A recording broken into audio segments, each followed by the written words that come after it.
नमस्कार, देसी खबर झुंझुनू में आपका स्वागत है। राजस्थान प्रांतीय सेन समाज उत्थान समिति व जिला सेन समाज विकास समिति का गुरुवार को जिला स्तरीय सम्मेलन व प्रतिभा सम्मान समारोह का आयोजन हुआ।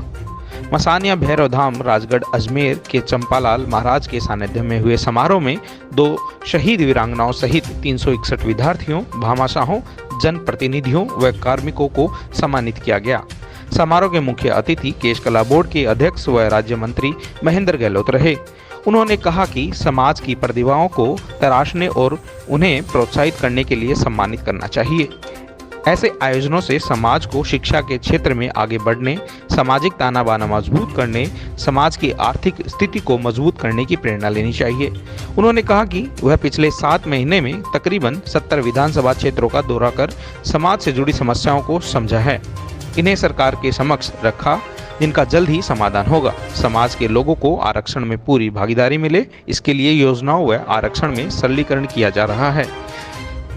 इसके लिए पिछले महीने मुख्यमंत्री से मिलकर सेन समाज का 18 सूत्री मांग पत्र सौंपा गया था। जिलाध्यक्ष महेश कुमार वर्मा व महामंत्री चंद चौहान ने बताया कि समारोह में 1971 के शहीद हनुमान सिंह अजाड़ियावाल व कारगिल युद्ध के शहीद रामकरण सिंह की वीरांगना, 75 भामाशाहों, 170 विद्यार्थियों, 4 जनप्रतिनिधियों व 210 के बाद चयनित 110 कर्मचारियों व अधिकारियों का सम्मान किया गया।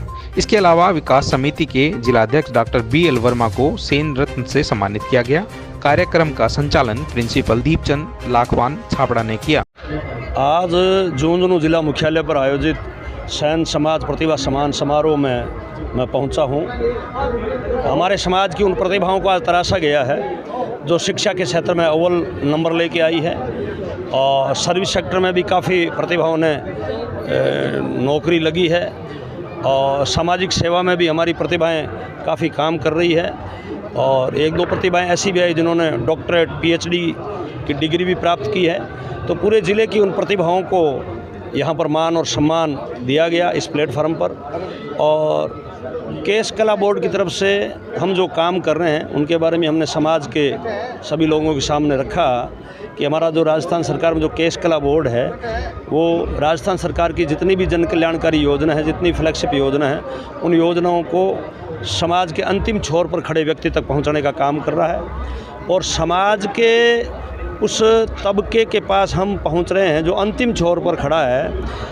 उनकी जो भी समस्याएं हैं, जो भी सुझाव है, वो हम राजस्थान की सरकार तक पहुंचा रहे हैं। और हमने हमारे बोर्ड की मीटिंग में प्रोसीडिंग तैयार कर ली है और समाज के उत्थान के लिए, समाज के विकास के लिए और हमारा समाज आर्थिक रूप से मजबूत कैसे हो, हमारा समाज सामाजिक हमारा जो ताना बाना है वो मजबूत कैसे हो, हमारा समाज शिक्षा के क्षेत्र में आगे कैसे बढ़े, हमारा समाज सर्विस सेक्टर में आगे कैसे बढ़े और हमारे समाज में राजनीतिक चेतना पैदा कैसे हो, इस प्रकार के निर्णय हमने बोर्ड मीटिंग में लिए हैं। और हम गांव-गांव ढाणी-ढाणी घूम रहे हैं। मेरे पिछले 8 महीने के कार्यकाल में मैं 7 संभाग मुख्यालयों पे गया हूँ, 15 जिला मुख्यालयों पे पहुँचा हूँ और 70 के करीबन विधानसभाओं में पहुँचा हूँ।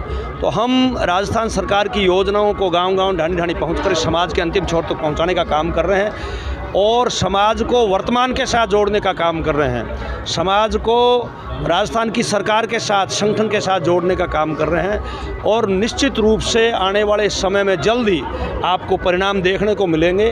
अब हमारा समाज हज़ारों की तादाद में जिस ज़िले में हम जाते हैं, जिस तहसील में हम जाते हैं, हज़ारों की संख्या में एक छत के नीचे एक जाजम पर समाज एकत्रित हो रहा है और निश्चित रूप से बदलाव आ रहा है और समाज आगे बढ़ रहा है। और राजस्थान के लोकप्रिय मुख्यमंत्री अशोक गहलोत जी की जो भावना है कि जो हमारे समाज हैं, छोटे छोटे समाज हैं, नाई, सुथार, सोनार, कुम्हार, दर्जी, माड़ी, छिंपा, गुजर, गंवारिया, ठंठेरा, चारण, देवासी, रायका, बिणजारा, मणिहारा, लखारा, रंगारा, यादव, जांगीर, तरखान, रावणा, ये जो छोटी छोटी जातियां हैं जो राजनीतिक रूप से पिछड़ी हुई है, शिक्षा के क्षेत्र में मीलों दूर है, उन सभी जातियों को एक करके एक छत के नीचे लाने का काम करेंगे, सरकार से जोड़ने का काम करेंगे।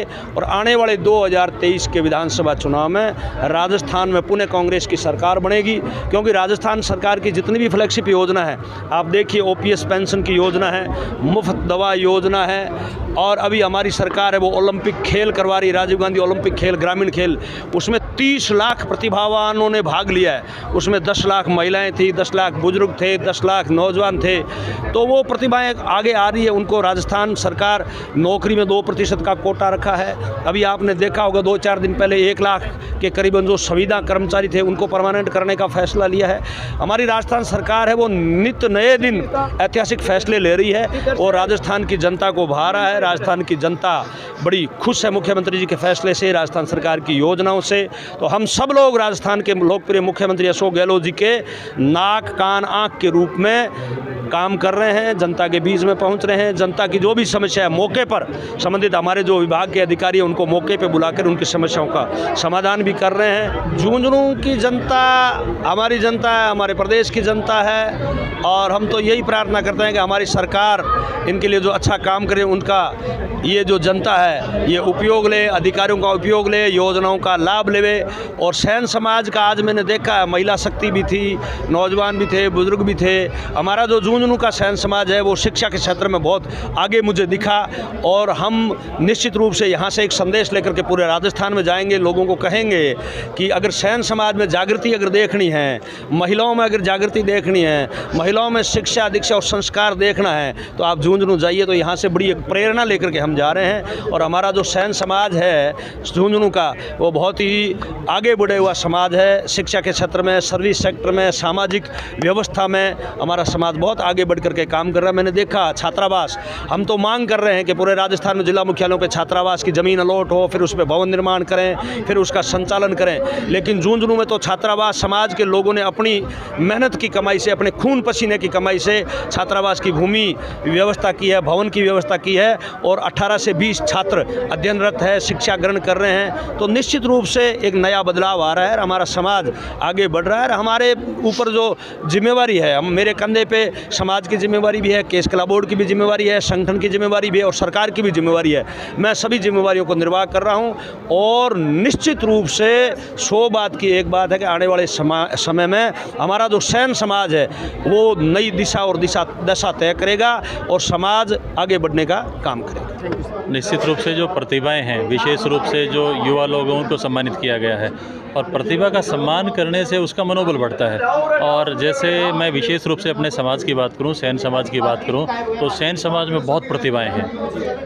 चाहे किसी भी क्षेत्र में ले लीजिए, आप शिक्षा में ले लीजिए, आप मेडिकल में ले लीजिए, आप बिजनेस में ले लीजिए, आप केश कला का जो काम निश्चित रूप से उसमें तो महारत है ही। तो अलग अलग तरह की प्रतिभाएं हैं और विशेष रूप से जिन्होंने छात्रावास निर्माण के अंदर जो सहयोग किया है वो सबसे बड़ी बात है। उन सभी भामाशाहों का सम्मान किया गया है। बड़े बड़े भामाशाह भी हैं, लेकिन यहाँ कोशिश की गई है कि छोटे से छोटे भामाशाह को, और ना केवल भामाशाह को, क्योंकि प्रतिभा वो भी हैं जो इस सम्मेलन को सक्सेसफुल करने के लिए गाँव-गाँव, ढाणी-ढाणी जा करके अपनी छुट्टियाँ भी ली हैं, अपने व्यवसाय से भी उन्होंने छुट्टी ली है। तो उन सभी का सम्मान किया गया है। तो निश्चित रूप से मुझे ऐसा लग रहा है कि ये सैन समाज के लिए एक सकारात्मक परिवर्तन का दिन है। और केश कला बोर्ड के अध्यक्ष माननीय महेंद्र जी गहलोत का यहाँ पधारना और आध्यात्मिक व्यक्तित्व के रूप में यहाँ पर पधारना संत श्री चंपाला जी महाराज का, मसाणिया भैरव धाम का, तो ये हम सब के लिए बहुत बड़ी बात है। इनकी यहाँ पर उपस्थिति, साथ में जो भी प्रदेश कार्यकारिणी के अध्यक्ष हैं, जिला कार्यकारिणी के जो पदाधिकारी हैं, वो सब यहाँ पर पधारे, सबका मार्गदर्शन किया। निश्चित रूप से बहुत बड़ी बात है ये। कोई भी समाज अगर विकास करता है तो निश्चित रूप से देश विकास करता है। तो इस तरह से ये प्रतिभाओं का सम्मान समारोह विशेष रूप से और सैन सम्मेलन का ये कार्यक्रम रहा।